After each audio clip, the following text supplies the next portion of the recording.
82-ամյա Հայկաս Պապը միշտ նախապատրաստվում է տեսախցիկի առաջ խոսելու համար, դա նրա համար տիկնոջը մեկ անգամ ևս իրեն պատշաճ ներկայացնելու առիթ է։ Խորձերության իր երկրորդ կեսին գտնելը նա համարում է Աստծո պարգև, իր կյանքի միակ ուրախությունը։ Տիկին Արաքսիային նա հանդիպել է 1 տարի առաջ թիվ 1 տուն ինտերնատում, որտեղ այսօր նրանք ապրում են։ Աշկս ապերյազային արե,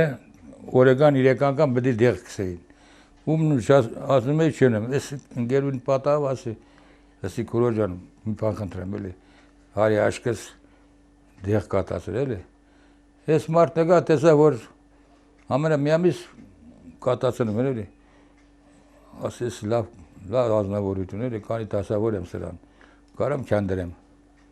Ու քանդրեցի։ Տիկին Արաքսիան ժպիտով է հիշում իր եւ Հայկաս Պապի մտերմության մասին։ Նա առանց վարանելու միանգամից համաձայնել է ապագա ամուսնու առաջարկին եւ դարձել նրա կինը։ Մտածեցի տվեցի արա, ավելի վիգիտնի ավելի հարմարա։ Քիչ համաձայնում, տեսնում ակուրատնի աշխատող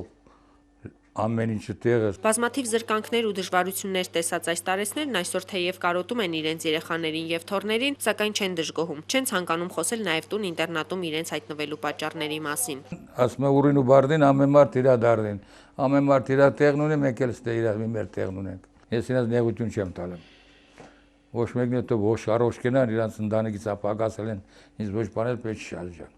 Հայկաս Պապը, ում տուն ինտերնատում շեֆ են ասում, միայն նշեց, որ ունի 4 երեխա, 10 թոռ եւ 1 ծոռ։ Տիկին Արաքսիան նույնպես 4 զավակ ունի։ Այսօր նրանք մեծ հաճույքով խոսում են իրենց համատեղ կյանքի մասին։ Տիկին Արաքսիան անկեղծանալով նշեց, կյանքի մայրամուտին իրեն երջանկություն են պարգևում միայն Հայկաս Պապի կատակները։ Ինձ թողնում է տուն, մանագարի։ Լևի չեմ եկել, լավ մի վախեցի։ Գնում է Լևի ասես։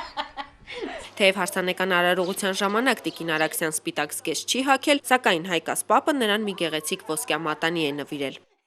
Տաթևիկ Ազիզբեկյան, Հովսեփ Հովսեփյան, IPV